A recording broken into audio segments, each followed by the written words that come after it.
Tere vaatama Trinity äriõiguse töögrupi neljapäevast nõuannet. Veel on mitu vormi, aga mina tahaksin teile täna rääkida osanike otsuse vormist. Ja seda on Riigikohus ühes oma viimastes otsustes natukene selgitanud.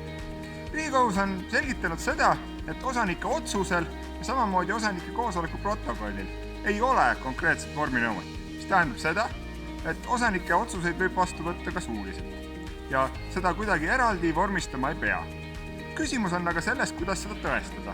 Näiteks äriregistris otsuse muutmiseks või mingisuguse kande tegemiseks on vajalik esitada neile vormistatud konkreetne otsus. Aga kui teil näiteks on mingisugune koosolek ära toimunud või otsus vastu võetud, siis on võimalik seda ka suuliste või mingite muude tõendite kaudu tõestada, isegi olukorras, kus kirjalikku protokolli ei ole. Kui teil tekib sellega seoses mingeid küsimusi, võtke meiega julgesti ühendust. Ilusat neljapäeva!